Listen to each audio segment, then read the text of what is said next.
¿Está? Ya. Ok, ¿estamos? Qué alto eres. Shalom amigos, les habla Sergio Bacari del canal Bacari Suelto en Israel, otra vez con ustedes, otra vez en Jerusalén, hoy con un invitado de lujo, una persona internacionalmente conocida. Él es un antropólogo, es un historiador, se llama Francisco Gil White, ¿verdad? Oriundo de México, hablas español y Claro. vives ¿En México? en México. Ante todo, Francisco, muchas gracias por aceptar mi invitación. Al contrario. Tengo mucho para escuchar, mucho para preguntar y elegí precisamente que hagamos este video en el Monte Herzl, en el Museo del Holocausto, Yad Vashem se llama en hebreo, porque lo que quiero aprender de ti y lo que quiero transmitirle a la gente está relacionado también con esto, supongo. Dentro del museo no se puede filmar, pero vamos a caminar por los parques, vamos a ver monumentos y yo quizás te explique también algo.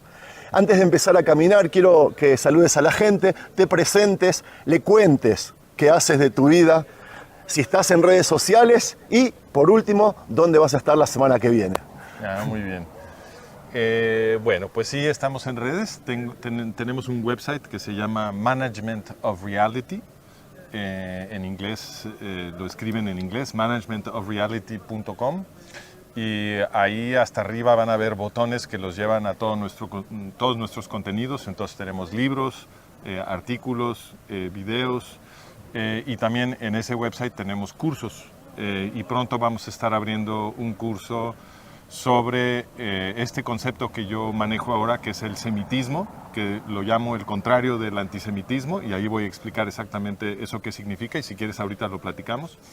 Y vamos a tener un curso, próximamente vamos a abrir un curso también sobre la guerra de Hamás contra Israel, explicando las causas y el contexto histórico de la guerra y muchas cosas más. Y me decías dónde voy a estar próximamente. Sí, mientras tú buscas, yo quiero darle las gracias a nuestra camarógrafo Ana, que es tu esposa, oriunda de Colombia. Ana, muchas gracias. Después te vamos a filmar, no te preocupes.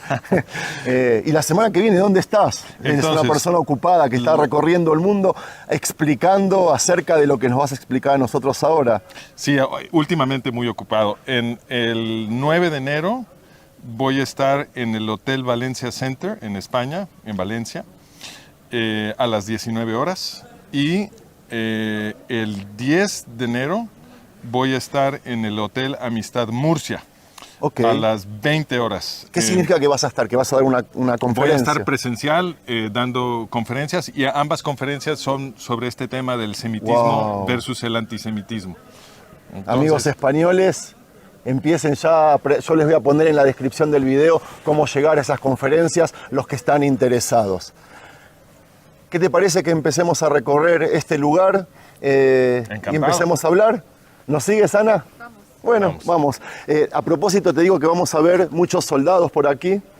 Son soldados que recién empiezan el ejército y que una de las primeras cosas que le hacen es traerlos a que conozcan este lugar, para que conozcan esta historia. Y, a ver, me gustaría así preguntarte, desde ya te aclaro de que los videos son espontáneos, no corto, no edito, así que todo lo que vas a decir queda. no hay problema. Dime una cosa, ¿qué nos pasó a los israelíes? ¿Qué nos pasó a los judíos? ¿Qué nos pasó que nos agarraron con los pantalones bajos? ¿Qué nos pasa que no podemos entender toda esta situación? Bueno, yo no soy un experto sobre por qué los sorprendieron el 7 de octubre. Obviamente hubo una falla de inteligencia, o de procesamiento de inteligencia, o de pericia y voluntad para escuchar las advertencias. Lo último que yo escuché, aunque no, como te digo, no soy un experto sobre este tema, pero lo último que escuché es que sí hubo una advertencia sobre la masificación de terroristas en la frontera de Gaza antes de que iniciara el ataque. Parece ser que el día anterior. Y que esas advertencias fueron desestimadas por los superiores de la gente que avisó de esto, pero realmente no, como te digo, este no es mi tema. Sí, pero ¿por qué quisieron hacer esto? ¿Cuál fue la intención de querer invadirnos? El plan original era atacar desde el sur y destruir el sur, atacar por el norte y destruir el norte, y con los mismos misiles también dividir el país en tres y eliminarnos del mapa. El Hamas se adelantó y no fue con lo que habían programado junto con Irán y con el Hezbollah. Pero ¿por qué? ¿Esto es una guerra religiosa? ¿Es una guerra por territorios? ¿Sabes? Mira, yo creo, mi hipótesis de cuál era el objetivo, digamos, estratégico de Hamas y de los patrocinadores de Hamas es que la idea era secuestrar a muchos judíos israelíes y una vez secuestrados utilizarlos como rehenes para exigir la liberación de terroristas árabes palestinos de las cárceles israelíes, como han hecho en otras ocasiones. Y en mi opinión, si hubieran hecho eso nada más y no la enorme matanza tan cruel que hicieron el 7 de octubre, hubieran obtenido el resultado que querían, que era dividir a la sociedad israelí, que ya estaba casi al borde de una guerra civil, y hubieran ayudado a empinar esa guerra civil, porque entonces la mitad de la sociedad israelí hubiera abogado por sí liberar a esos terroristas para recuperar a los rehenes, y la otra mitad hubiera dicho no, eso va a hacer peligrar el Estado de Israel todavía más, no podemos negociar con terroristas, etc. Y esa controversia hubiera enconado a los israelíes unos con otros y los hubiera debilitado y hubiera, digamos, ablandado la carne para el golpe final. Pero creo que lo que sucedió... Ese es el final. Eso es lo que quieren, pero creo que lo que sucedió el 7 de octubre es que los terroristas quedaron asombrados de la poca resistencia que encontraron, y entonces, como han sido entrenados desde niños a gozar del éxtasis de matar judíos, pues se salieron del guión y hicieron una masacre gigantesca, y la consecuencia de esa masacre gigantesca, al revés de desunir a los judíos, los unió y produjo una presión política y social muy fuerte para que el ejército israelí destruyera por completo a Hamas. Entonces yo creo que hubo un error de cálculo aquí, o más bien hubo una situación que ellos no se esperaban, que hizo que estos terroristas, que pues al final son casi como animales, se salieran del guión y produjeran esta matanza tan grande, y la consecuencia que estamos viendo es que la sociedad israelí se unió en su respuesta a Hamas, que no era lo que Hamas quería. ¿Cuál es la raíz del conflicto árabe-israelí, Francisco? ¿Es territorio? ¿Es raza? ¿Es odio? ¿Es religión? ¿Qué es? Bueno, yo creo que la raíz del conflicto árabe-israelí es religión, pero no como se representa muchas veces un conflicto entre dos religiones. El conflicto es enteramente unilateral, es decir, el problema es el Islam. El Islam es una religión que fue fundada por Mahoma, y la biografía de Mahoma para los musulmanes es el ejemplo a seguir. Es decir, lo que hizo Mahoma lo que hizo en vida Mahoma, según las biografías que los mismos musulmanes transmiten sobre Mahoma, se convirtió en norma. O sea, la vida de Mahoma es normativa para los musulmanes. Entonces es muy importante entender que Mahoma fue un exterminador de judíos. El caso muy famoso es el exterminio de la tribu Banu Qurayza, que fue totalmente destruida por Mahoma, a pesar de que los Banu Qurayza ya se habían rendido, o sea, ya habían izado la bandera blanca, ya se habían rendido, y entonces las fuerzas militares de Mahoma los convirtieron en prisioneros y después los ejecutaron a sangre fría, y a las mujeres las convirtieron en esclavas. Es muy difícil para... ¿Estás hablando de la zona de Arabia Saudita o de dónde? Esto es cuando sí, claro, en la península arábica. Ahí nace él, ahí nace...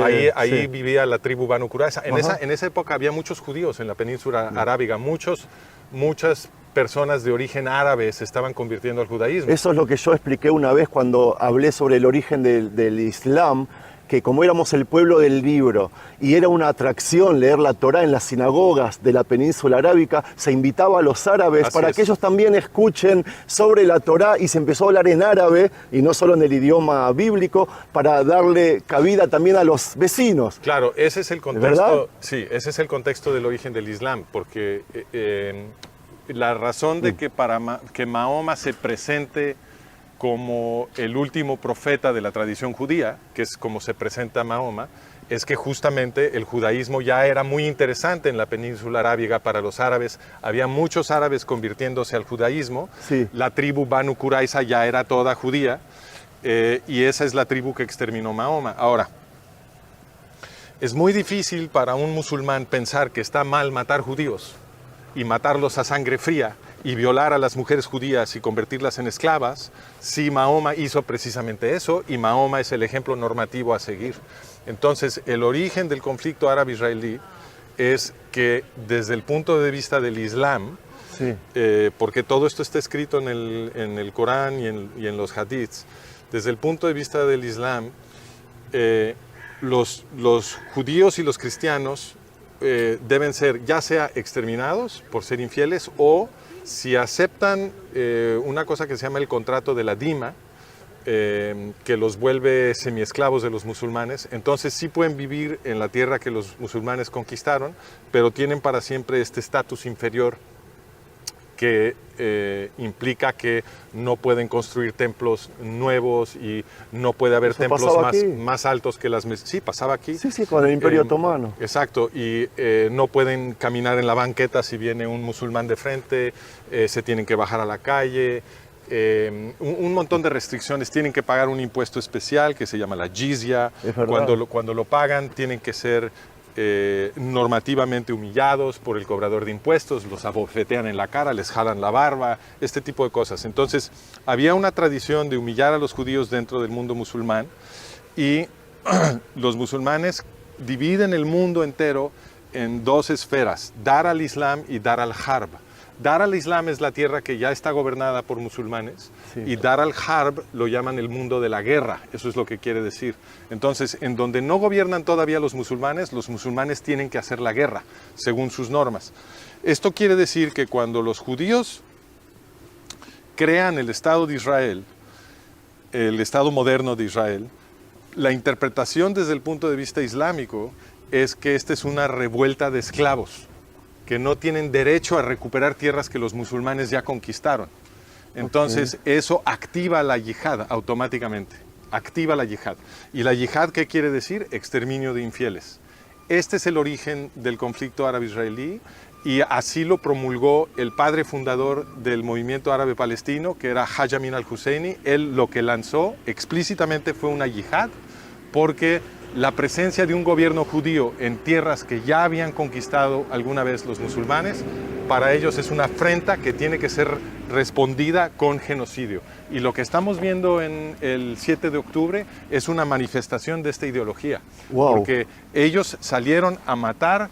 Es muy interesante lo que hicieron el 7 de octubre para la gente que no conoce el Islam, porque el 7 de octubre los terroristas de Hamas estuvieron matando a judíos en granjas, en donde casi todos los que vivían ahí, casi todos los judíos que vivían ahí pegados a Gaza, ideología socialista y de izquierda. Exactamente, eran judíos que les daban trabajo, les daban casa, los curaban, los cuidaban. Estaban ahí con una ideología que era convivir con los árabes palestinos, como tú dices, darles trabajo, ayudarlos en lo que fuera posible, buscar maneras de conversar con ellos y tener convivencia con ellos. Y fueron los trabajadores árabes palestinos de Gaza que estaban trabajando en estas granjas que dieron la inteligencia a los terroristas de cómo entrar, cuáles eran las mejores rutas, dónde estaban, etc. Es decir, los terroristas vinieron a atacar precisamente a los judíos que estaban más enamorados de la idea de la convivencia pacífica. Los que luchaban por la paz. Exactamente. Los que se tiraban por encima del alambre de púa para que el proceso de paz continúe, Así a es. pesar de que lo que la sociedad israelí les decía, no sean incrédulos, no les crean. Bueno, este dato es muy importante porque es diagnóstico, es decir, este dato nos está diciendo que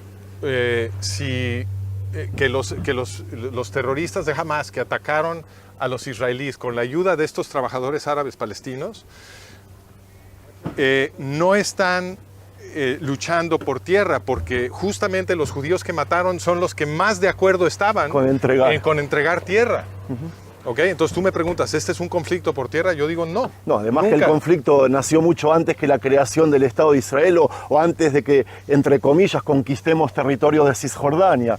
O sea, es un conflicto que viene, que tiene raíces en otro lugar, y yo siempre digo que es un conflicto por religión y a veces necesito gente como tú que me ayude a explicar el por qué, porque hay gente que se fija en lo más claro, en lo que se ve. Dime, ¿esto es un conflicto contra cristianos también o...? Por supuesto.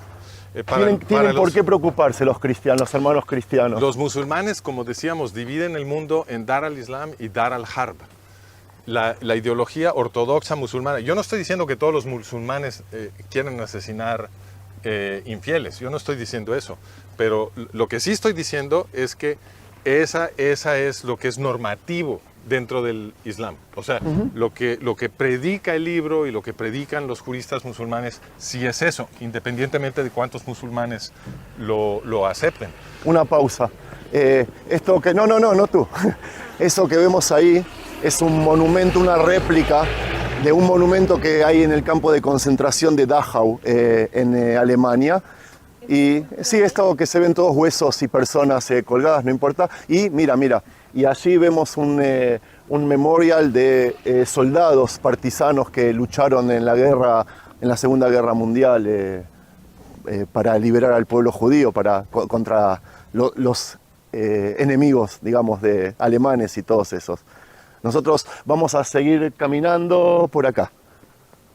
Y disculpa, estamos haciendo también mostrando un poco lo que es este lugar. Estamos en el Museo del Holocausto llamado Yad Vashem, en un monte que se llama Herzl, y estamos en una elevadura, y ahora vamos a seguir caminando viendo también monumentos, y empezaste a contarme de que este conflicto no es solo contra los judíos, sí, me sino también si los cristianos y otros no musulmanes deben de preocuparse de esto, y la respuesta es que sí, porque como decíamos, los musulmanes dividen el planeta en Dar al-Islam y Dar al-Harb. Dar al-Harb es todas las áreas del planeta que no están todavía gobernadas por los musulmanes, y quiere decir el mundo de la guerra. Es decir, que ahí donde todavía no gobiernan los musulmanes tienen que hacer la guerra para forzar a todo mundo a ya sea convertirse al Islam o morir. Y eso quiere decir que pues vienen por ustedes primero porque ustedes están aquí, pero el plan no es detenerse aquí, el plan es acabar con todas las religiones que no sean el Islam. No, además que se ven las estadísticas, en todo lugar árabe que hay población cristiana, cada vez son menos los cristianos. Sucedió en Belén. Belén, 80% eran hace un par de décadas cristianos y el resto musulmán, y hoy por hoy es al revés, 80 y 20 me parece, si no me equivoco. Así es, y esos eran árabes cristianos. Sí, totalmente. Entonces lo que tenemos nosotros acá es un conflicto religioso con gente salvaje. Tú le dices animales, mire qué paisaje. Tú le dices animales, yo le digo gente salvaje, con que no importa en el lugar en el que estemos en el mundo, no importa que estamos en Israel o que estemos en México, ellos nos van a perseguir para transformarnos al Islam o matarnos. Yo creo que es muy importante entender que los musulmanes también son víctimas del Islam.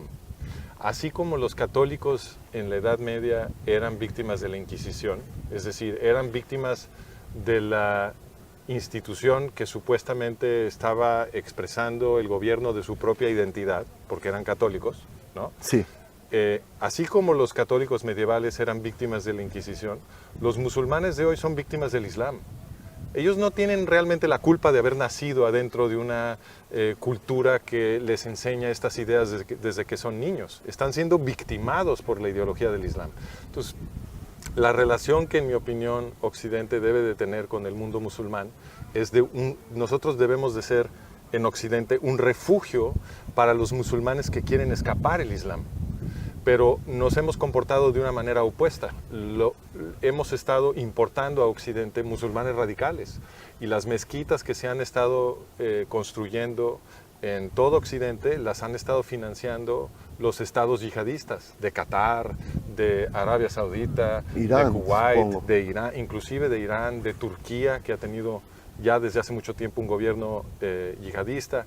Entonces, esa política no es sana para Occidente. Es como si durante la Guerra Fría hubiéramos estado permitiendo la importación de comisarios comunistas de la Unión Soviética y permitiéndoles que crearan centros de adoctrinamiento comunista dentro de Occidente que predicara la destrucción de Occidente democrático. Sí. Eso no tendría ningún sentido.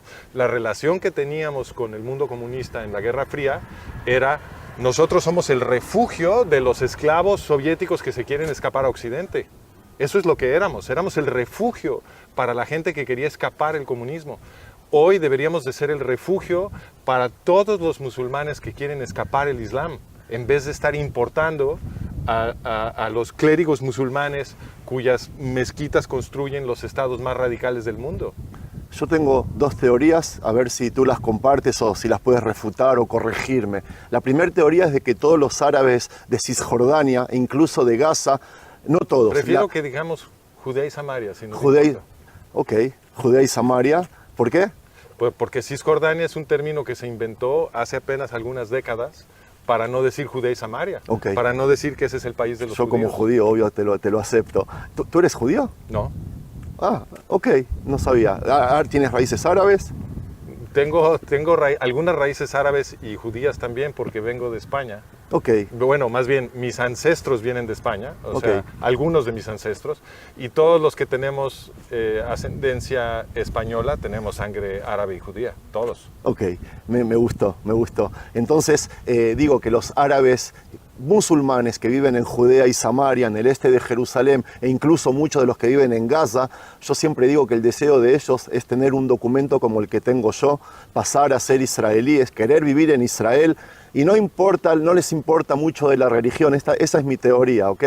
Y que ese es el sueño de ellos. Lo que pasa que, como tú dices, tienen un régimen militar ahí que no los dejan y que les llenan la cabeza desde chicos, y como que está mal querer ser como los judíos o como los israelíes. Eso uno. Y lo segundo, mi teoría es de que, aunque el 7 de octubre empecé a tambalear también con esta teoría, que yo digo que los árabes musulmanes que viven dentro de Israel, que es mi médico, es aquella persona que me cobra en el cajero del supermercado, es el que está cuidando aquí el jardín, como que los árabes musulmanes que viven dentro de Israel, que son como yo, que tienen los mismos derechos pero no las mismas obligaciones, como que ellos están en otro lado y como que ellos no desean mi muerte. Bueno, yo creo que hay de todo. Vamos a caminar. Sí, yo creo que hay de todo. Yo creo que es cierto que hay más apoyo al Estado de Israel, por supuesto, en la población árabe que tiene ciudadanía israelí, que vive en Israel. Yo creo que eso sí es cierto, pero también hay gente que odia el Estado de Israel en esa población. Hay de todo. Lo que sin duda es cierto es lo que acabas de decir, que la población árabe palestina de Gaza está siendo oprimida por una organización que les impone una educación horrorosa. Sí. Y les enseña desde chicos odio. Una organización que se dedica a limitar los derechos de la gente y a enseñarles odio, la está oprimiendo. En Gaza, cualquier persona que no esté de acuerdo con Hamas está arriesgando la vida. Exacto. Entonces, así se hizo líder Yihya Sinwar, matando a propios Así palestinos que se le oponían, o él decía que apoyaban a Israel o prestaban ayuda al Estado de Israel. bueno, pero ellos llaman colaborador israelí a cualquier persona que no esté de acuerdo con ellos. Por eso ni dije, siquiera sí, es sí. necesario que estén apoyando a Israel. Ajá. Entonces, yo creo que esta gente está completamente oprimida por Hamas. aunque ellos no lo piensen, porque también es posible que se compren la ideología, pero si te están educando desde niño que lo que tú tienes que hacer es odiar a otro pueblo y que tienes que ir a matar a la gente de ese pueblo, te están oprimiendo, te están metiendo veneno a la cabeza. Entonces, yo estoy desarrollando un argumento de que Israel sí ha cometido un crimen contra los árabes palestinos, pero no es el crimen que todo mundo cree. El crimen no es lo que la gente llama la ocupación, que además en Gaza ya no existe desde el 2005. El crimen es que el gobierno israelí dejó entrar al Estado de Israel a OLP Fatah en 1993-94. Ese es el crimen, lo cometieron contra los árabes palestinos, porque metieron a OLP Fatah para gobernar a los árabes palestinos. Y lo único que ha hecho OLP Fatah y luego también Hamas es oprimir a los árabes palestinos. Entonces es un crimen que el gobierno... Tú conoces la bandera del Fatah, de la OLP, con el libro y con el lema que habla que hay que ocupar todo Israel de Así mar. es, no hay ninguna diferencia, no en mi opinión, entre Hamas y OLP Fatah. Ese es un espejismo que le han vendido a los israelíes y a los occidentales. Sí. No hay absolutamente ninguna diferencia, por lo tanto, porque lo mismo sucede en Yehudá y Shomron, en Judea y Samaria, donde gobierna la autoridad palestina, que es lo mismo que OLP Fatah. Ahí también es cierto que cualquier árabe palestino que se sale del huacal, como decimos en México, que se desvía de lo que afirma Fatah, está arriesgando la vida. Entonces, el gran crimen del gobierno de Israel contra los árabes palestinos fue el Tratado de Oslo. Fue dejar que entraran esos terroristas a gobernar a los árabes palestinos. Eso nunca debió haber sucedido. ¿Qué opción tenían?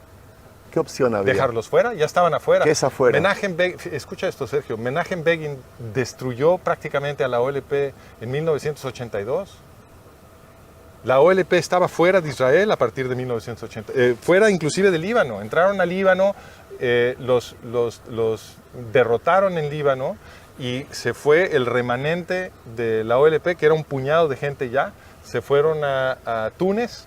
Y desde ahí ya no, los liquidaron también. Ya no podían hacer casi nada desde Túnez en contra de los israelíes. Y entonces el Tratado de Oslo lo que hizo el Tratado de Oslo por aquí. Sí. Fue revivir una organización terrorista, antisemita, que ya había sido derrotada. ¿Por qué tenían que meterla aquí? Sabes que estás hablando con alguien que trabajó con Yitzhak Rabin. Yo era voluntario y ¿Estabas convencido? Súper de acuerdo, hasta ahora estoy convencido de que es lo mejor que se pudo hacer. Yo soy de los que piensa de que nos tenemos que separar, que hay que darles lo que el mundo les dio y que ellos se hagan cargo de sus problemas y de todo lo... Pero yo te puedo refutar muy rápido. No, ya me lo refutaste y listo. O sea, por eso dije hasta hace un rato. Okay. Vi en alguno de tus videos, en alguno de tus trabajos, que tú hablas mucho de antisemitismo, que sueles relacionar el conflicto árabe-israelí con el antisemitismo. ¿Cómo lo encajas? ¿Cómo viene? Por eso quise que también demos una recorrida por aquí, por este museo. Bueno, es que lo que conecta el conflicto árabe-israelí con el antisemitismo es que la ideología que se predica dentro del Islam y la ideología que predican estos grupos terroristas es una intolerancia total contra el pueblo judío. Ahorita nosotros acabamos de recorrer muchas partes de Yehudá y Shomron en los últimos días. Y en estos territorios, que son los territorios disputados, lo que en los medios llaman Cisjordania, vemos varias cosas que son muy interesantes, que creo que la gente no entiende bien. Una es que las comunidades judías en los territorios disputados, todas tienen bardas, tienen muros de protección con púas y tienen soldados, soldados protegiéndolos. ¿Por qué? Porque son con cierta regularidad atacados por terroristas árabes palestinos. ¿Okay? Los pueblos árabes en Yehudá y Shomron no tienen muros, no están militarizados. ¿Por qué? Porque los judíos no están atacando a los pueblos árabes palestinos. Los judíos no podemos entrar ahí, pero ellos pueden entrar. Ese es otro punto. Otro punto es que vemos a la entrada de los pueblos árabes, vemos letreros que dicen que la entrada a ese pueblo, siempre que sea un pueblo árabe, hay un letrero rojo que dice, por ley los ciudadanos israelíes no pueden entrar aquí. ¿Por qué hablamos de apartheid? ¿No? Porque se le acusa siempre a los israelíes de tener un sistema de apartheid contra los árabes, pero en realidad es al revés. Ellos hacen el apartheid. Ellos hacen el apartheid. Los que no pueden entrar a los pueblos árabes son los judíos israelíes. En cambio, en el Estado de Israel viven muchos árabes. Los israelíes no tienen problema con que haya árabes en el Estado de Israel. Son los árabes los que no permiten un solo judío en sus pueblos. Y esos letreros rojos dicen que si un ciudadano israelí, que en realidad quiere decir un judío israelí, entra a uno de esos pueblos árabes, la ley israelí no lo ampara, lo hacen bajo su propio riesgo. Bueno, entonces, ¿qué queremos decir con eso? Lo que estamos diciendo es que hay una política oficial que vuelve a los israelíes ciudadanos de segunda en su propio país. El apartheid. Todavía no hablaste del Monte del Templo. ¿Eh? No hablaste todavía del Monte del Templo. Ese es otro ejemplo. En el Monte del Templo pueden rezar los árabes, pero no los judíos. No es que no pueden rezar, no pueden entrar. Bueno, no podemos entrar con ciertas condiciones. Exacto. Yo 3 veces subí con mi Biblia en la mano y no me la dejaron entrar. Así es. Y me siguen para ver si murmuro algo, si silbo o si pestaneo. Bueno, pensemos, por ejemplo, en el desalojo de Gaza de 2005, ¿ok? Cuando Israel le entregó Gaza a la autoridad palestina en ese momento. Después la autoridad palestina se lo regaló a Hamás, pero en el 2005 el Estado de Israel le dio Gaza a la autoridad palestina para que los palestinos se autogobernaran. Esta era la idea oficial. Y una de las cosas que sucedieron en ese desalojo es que entró el ejército israelí a sacar por la fuerza a los judíos de Gush Katif que habían creado comunidades dentro de Gaza, comunidades judías dentro de Gaza. ¿Por qué era necesario evacuar de Gaza a todos los judíos antes de entregarle ese territorio formalmente a los árabes palestinos para que ellos lo gobernaran? Para que puedan vivir, si no morían ahí. Exactamente. Eso lo que quiere decir es que los árabes palestinos de Gaza no toleran la presencia de un solo judío en Gaza. Entonces, ¿quién es el racista? ¿Quién es el que tiene una política de apartheid? Los israelíes no tienen problema con que haya árabes adentro de Israel. Son los árabes palestinos de Gaza los que matarían a cualquier judío que se le ocurriera vivir ahí si no tiene la protección de los soldados israelíes. Francisco, esto lo sé y esto lo sabemos todos los judíos. Pero ¿por qué el mundo no lo sabe? ¿Por qué no solo que no lo sabe, sino que se la agarran siempre con nosotros? Como que nosotros tenemos la culpa de todo. Bueno, la respuesta más sencilla es que hay muchísima desinformación. Entonces, ¿Culpa nuestra? Culpa de ustedes que haya Falta gente como tú. No, yo creo que los grandes medios están controlados. La gente tiene en la cabeza esta idea de que los grandes medios están controlados por los judíos. Esta es una de las mentiras que circulan por todo el planeta. Pero no se detienen a pensar lo que están diciendo, porque la gente no tiene contacto con la realidad, que no sea a través de los medios. No tenemos contacto directo con la realidad. Todo lo que tú crees que está pasando, inclusive en Israel, es una consecuencia de lo que tú consumes en los medios. Exacto. Lo que tú crees que está pasando en Moscú, en México, en Estados Unidos, donde sea.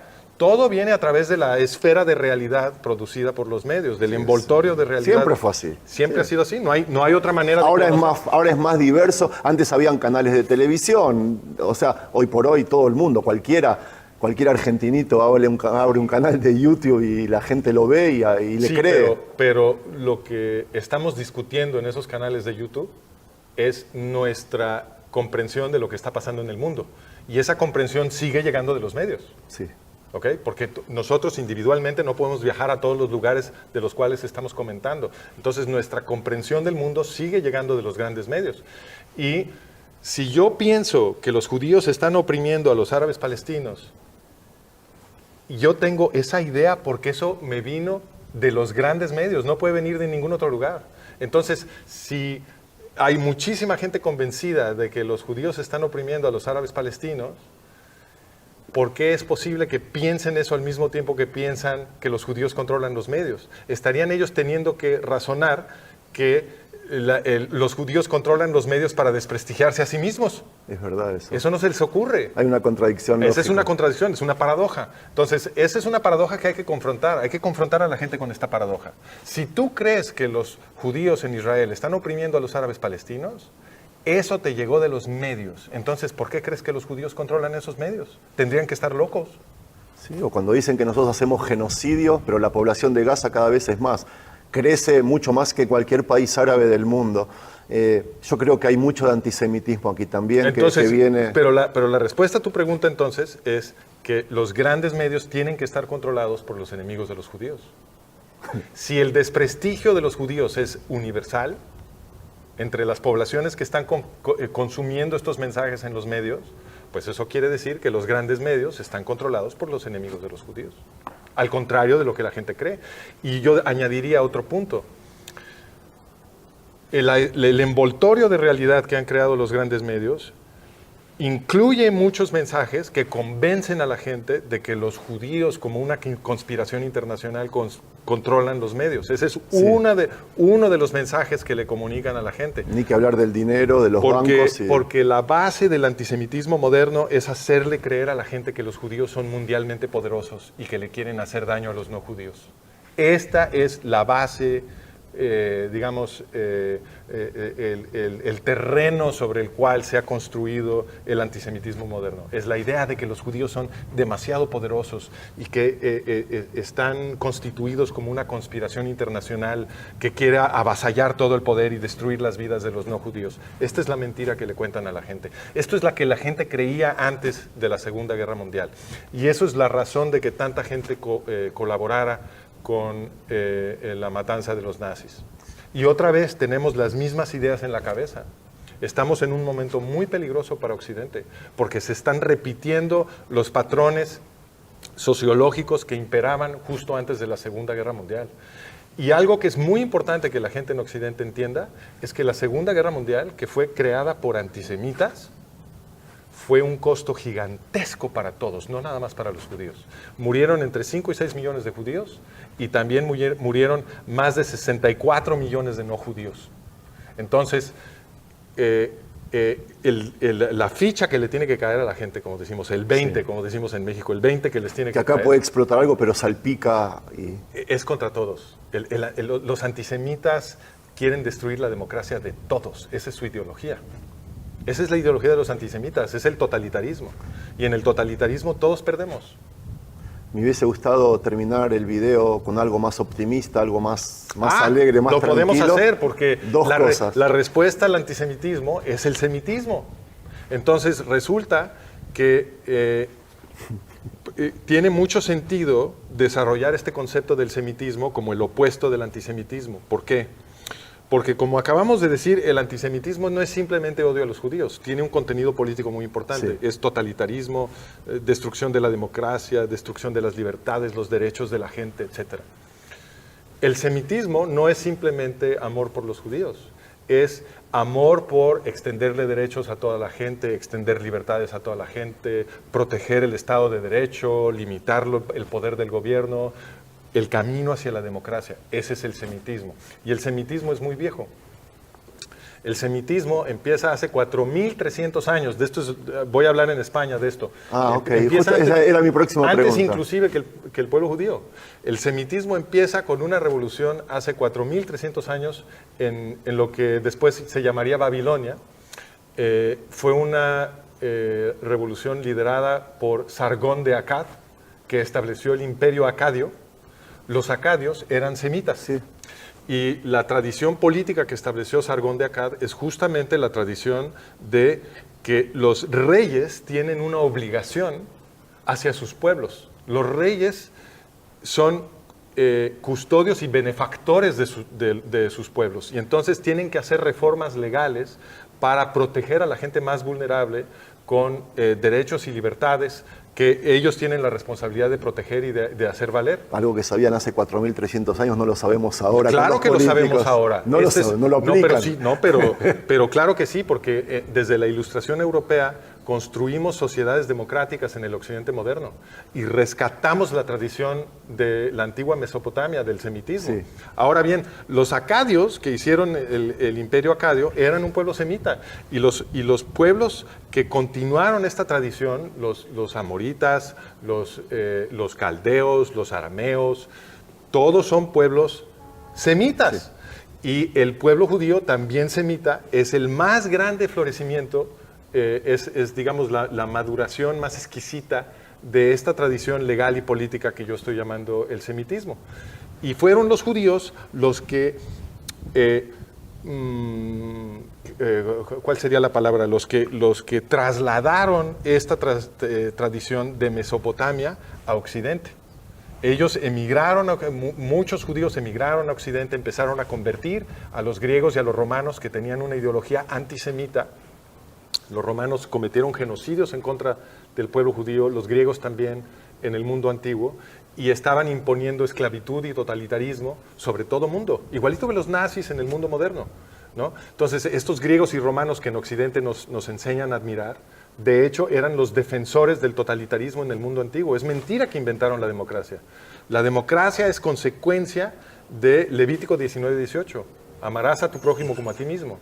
Cuando tú le otorgas a tu prójimo los mismos derechos que quieres para ti mismo, eso produce la base ideológica para construir democracia, para construir un mundo en el que todos somos iguales ante la ley y todos tenemos que ser tolerados y respetados y protegidos de la misma manera. Entonces, de ahí viene la nuez que produjo la democracia moderna, viene de la influencia del pueblo judío en Occidente. ¿Y qué crees? El pueblo judío está basado en el mito de origen de una revolución de esclavos. Es decir, la ley judía está fincada sobre la idea de una revuelta de esclavos que es un eco de la revolución de Sargón de Akkad.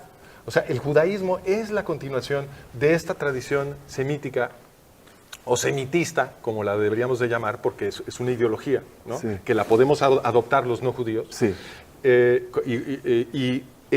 Esta continuación del semitismo a través de los judíos en Occidente es lo que produjo todas las libertades y todos los derechos que ahora gozamos. Entonces, mi mensaje para los occidentales es: abran los ojos, porque a la cámara. Si no, sí. A la cámara, si no tenemos cuidado en este momento histórico de aliarnos con el pueblo judío y defender justamente los valores que el pueblo judío nos enseñó, porque el pueblo judío nos los enseñó, estamos poniéndonos a nosotros mismos en peligro de perder justamente esos derechos y esas libertades. Y ya lo vimos en la Segunda Guerra Mundial. ¿Qué pasó cuando los occidentales dejamos que el antisemitismo nos sedujera? ¿Qué fue lo que pasó? Nos disparamos en el pie. Primero fueron por los judíos y luego destruyeron todas nuestras democracias y convirtieron a todos los occidentales en esclavos. ¿Queremos realmente que eso vuelva a suceder? Tienes razón. Eso es una locura. Entonces, si podemos aprender de la historia, lo que tenemos que aprender es que el antisemitismo no nos conviene a nosotros los no judíos. No es una caridad hacia el pueblo judío combatir el antisemitismo. Es autodefensa occidental. Eso es lo que tenemos que entender. Y esto es el mensaje esperanzador que tú quieres. Porque si los goyim, los no judíos, despertamos al enorme beneficio, a la enorme contribución positiva que ha hecho el pueblo judío para nuestra vida en libertad, para nuestra vida en democracia, para nuestra común hermandad de todos los pueblos occidentales, que es algo que debemos de exportar al resto del planeta, ¿no? Sí. ¿Tú sabes que el dato más famoso en la ciencia política es que las democracias no se hacen la guerra? No sabía. No tenemos todavía un solo caso de 2 democracias haciéndose la guerra. Sí han peleado guerras las democracias, pero siempre contra estados que no son democráticos. 2 democracias no se han hecho todavía la guerra. Creer. Entonces, ¿cuál es la receta para que todo el planeta viva en paz? Que todos vivamos en democracia, que todos vivamos en estados en donde todos somos ciudadanos iguales ante la ley. Esa es la receta, y eso viene del pueblo judío. Entonces, si queremos realmente vivir en paz, lo que tenemos que hacer es combatir el antisemitismo, porque la batalla en contra del antisemitismo es la batalla estratégica para el futuro de todo el planeta. Entonces, ahí está el mensaje esperanzador. Lo que tenemos que hacer si queremos vivir en paz es despertar a la lección que nos dio la Segunda Guerra Mundial, que además no es la primera lección. Hemos tenido lecciones como esa durante toda la historia de Occidente. Entonces, yo por eso la serie de libros que estoy publicando se llama El colapso de Occidente, el siguiente holocausto y sus consecuencias. Ok, ¿cómo se puede conseguir? Eso lo pueden, ahí en la página que les di, en Management of Reality, donde dice libros, pican el botón de libros. Y no sabía, ok. Y el mensaje de esa serie de libros es esto que te estoy diciendo. Si permitimos otro holocausto, vamos a comprarnos otro colapso de Occidente. ¿Qué es lo que tenemos que hacer para vivir en paz con todos nuestros hermanos y extender la paz a los no occidentales? Lo que tenemos que hacer como primera batalla es combatir el antisemitismo, derrotar el antisemitismo. No por caridad a los judíos, por autodefensa occidental.